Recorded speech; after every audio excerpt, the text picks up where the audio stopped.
Breaking tonight, the Wall Street Journal reporting Tesla's board is looking for a new CEO to replace Elon Musk.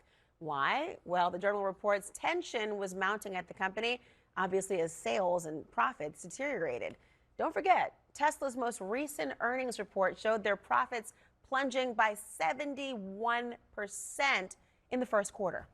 Board members, they report, told Musk he needs to spend more time on Tesla and say he would be doing so publicly, which of course he did, announcing just last week on an earnings call that he was stepping back from Doge.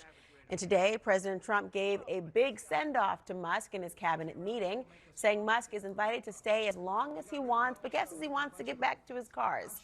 Back with me, Ross Gerber. He was an early investor in Tesla. Ross, you and I have had this conversation. You have been calling for a new CEO for a while now. So what's your reaction to this breaking news? Well, I think it's nice to hear that the board's doing something about all of this, but it's become very apparent to me that his goal is really to go back and run XAI more than per se Tesla, and they're making all the moves to try to make institutional investors and retail investors happy. But the truth of the matter is, it's just not a great situation. And he has other CEOs at his other companies. But when you look at the insider sales from the chairman of the board, Robin Denholm, it seems fairly obvious that she's on her way out. Maybe Elon's going to become chairman of the board, and then they can get a real full-time CEO. So why do you think they need a new CEO as opposed to his return to Tesla and a hyper focus? Well, I think it's mostly because they need to really rejigger the image around the company and the reputation of the company, and have it be less focused on Elon and his outside activities and much more focused on Tesla and what they do in robotics, AI, and for climate.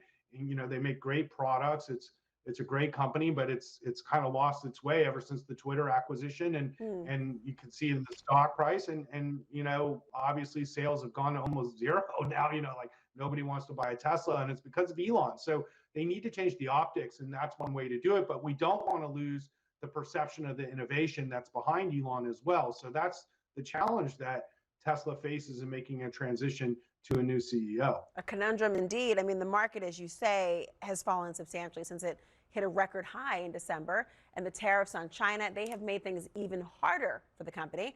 In fact, Musk told investors that he'd advocate for lower tariffs, but that there wasn't much he could do. So where do you think the board drew the line for him to be replaced?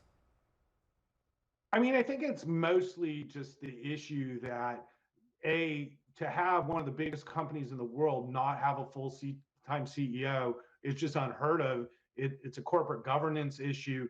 The succession issue has been an issue for Tesla for a long time, but then just the clear, obvious nature of his complete lack of focus on Tesla, it's just so detrimental, his behavior around Doge and around his personal comments, that it just makes sense for them to try to do what's best for all the shareholders of Tesla, not just Elon.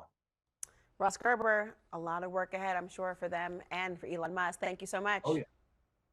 Yeah, thanks for having me.